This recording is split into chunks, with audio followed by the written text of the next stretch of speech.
Salam alaikum wa rahmatullah. Aujourd'hui, on va tenter de répondre à la question suivante.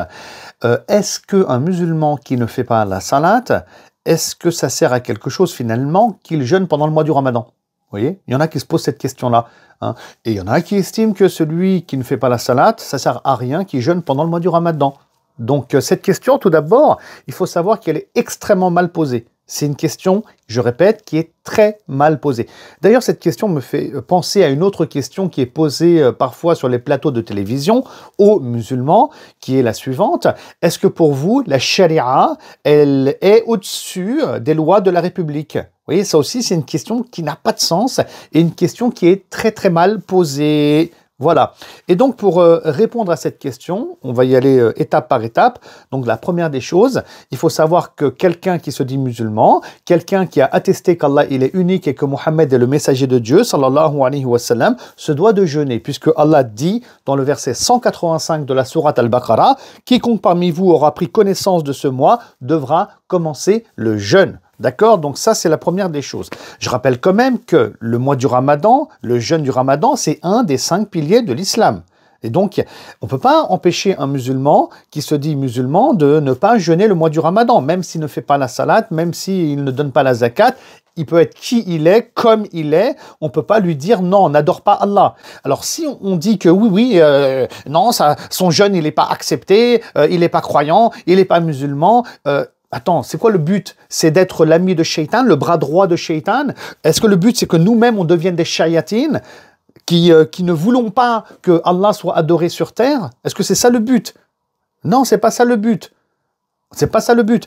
En écartant les gens d'Allah subhanahu wa ta'ala et du culte, on joue le jeu de Satan, de Shaitan. Ça, c'est pas envisageable. Et c'est pas compliqué à comprendre, en fait. On peut... Subhanallah. Alors, dans ce cas-là, l'étape suivante, c'est quoi? C'est de lui dire, comment dire, tu ne pries pas, jeûne pas, et d'ailleurs mange du porc aussi, pourquoi pas, parce que de toute façon, tu n'es pas musulman, et bois de l'alcool, et va adorer Bouddha. On va lui dire ça aussi? Mais c'est n'importe quoi comme réflexion. Le prophète Mohammed sallallahu alayhi wa sallam, il parlait pas comme ça aux gens.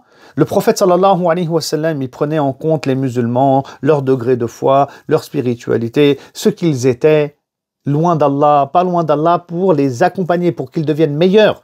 C'est ça l'état d'esprit de la da'wa, du croyant. Et donc, le musulman, il doit réfléchir comme un da'i, quelqu'un qui veut le bien pour autrui, qui veut le bien pour ses frères et ses sœurs, qui va les encourager à aller de l'avant. Et donc, le musulman, il dira quoi aux autres? Eh bien, mon frère, ma sœur, jeûne pendant le mois du Ramadan, adore Allah subhanahu wa ta'ala, pratique ce pilier de l'islam, et inshallah ta'ala, fais la salat. Aussi, et oui, on va encourager à la salat, qui est aussi un pilier de l'islam, car la personne, elle est censée, dans sa conscience aussi, comprendre que il y a une forme de contradiction en elle. C'est qu'elle adore Allah à travers le jeûne, mais cette personne n'adore pas Allah à travers la salat. Et donc l'idée, c'est que elle ressente cette contradiction, et donc on va l'inciter et l'inviter à se tourner vers Allah subhanahu wa ta'ala pleinement. D'accord? Et c'est comme ça qu'il est le musulman. Alors, il ne faut pas qu'il réfléchisse comme un juriste, parce que le problème, en fait, il se situe ici. Il y a des musulmans, ils réfléchissent comme un tribunal. Dans leur cerveau, c'est le droit musulman qui les amène à penser. Et ça, c'est pas bon du tout. Je m'explique.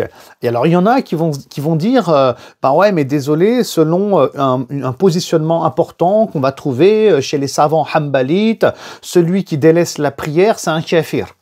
C'est un kafir, ça c'est un avis qu'on retrouve chez les Hanbalites. C'est pas du tout l'avis majoritaire. Mais bref. Et donc, comme c'est un kafir, étant donné qu'il ne fait pas la prière et que c'est la première chose sur laquelle il sera interrogé à la fin des temps, eh ben tout le reste tombe à l'eau. C'est-à-dire toutes ces adorations ne sont pas acceptées et par conséquent, vous voyez, c'est un calcul mathématique. Là, on est dans du juridique, dans un tribunal, d'accord, avec des fuqaha et autres, si vous voulez. Et ben par conséquent, il ne prie pas, il est kafir. Égal, son jeûne du Ramadan n'est pas accepté. Vous voyez? Mais nous, on n'est pas dans un tribunal. On n'est pas aussi dans un, comment dire, dans un cours de droit musulman. Donc ça, c'est de la théorie, si vous voulez, c'est de la compréhension de l'islam au niveau des textes, au niveau des règles juridiques. Mais dans la da'wa, dans la relation humaine qu'on a avec nos frères et sœurs au sein de la communauté musulmane, c'est pas comme ça qu'on agit. On encourage l'autre à aller de l'avant, subhanallah. C'est comme Omar ibn al-Khattab, par exemple. Là, je vais donner un autre exemple pour qu'on comprenne mieux. Omar ibn al-Khattab, radiallahu ta'ala anhu, quand il était calife, il va apprendre, pourtant il est calife, hein, attention, hein, il va apprendre qu'il y a une personne qu'il connaît, hein, qui boit de l'alcool en fait. Vous voyez, qui boit de l'alcool, c'est illicite, c'est haram. Omar ibn al-Khattab, il ne va pas l'attraper, le juger, le punir, appliquer les règles, les lois, machin, non. Il va lui écrire une lettre, il va l'inciter à arrêter de boire, il va lui faire la da'wa, en fait, vous voyez. Et ensuite, il écrira un message à tous ses gouverneurs, en disant que c'est comme ça que vous devez agir avec vos frères. L'idée, c'est pas de les, de les enfoncer, de les juger, de les amener au niveau du qadi, du juge. Non, c'est an-nasiha, le bon conseil. Ad-dinu nasiha, vous voyez, c'est ça notre religion. Donc, ne réfléchissons pas comme des fuqaha et des juristes, mais comme des du'at, et incitons nos frères et nos sœurs qui sont négligents dans leur pratique de l'islam à améliorer le score, à aller de l'avant pour que Allah subhanahu wa ta'ala soit vénéré par ses musulmans et par ses croyants. Et ne soyons pas les bras droits de Iblis et de Shaitan. J'espère que c'était assez clair, subhanallah. C'est vraiment un sujet important. C'est pas la question en soi et la réponse qui est importante, mais c'est la réflexion qu'il y a derrière qui est importante. Et je vous dis à très bientôt pour une prochaine vidéo. Salam alaikum wa rahmatullahi wa barakatuh.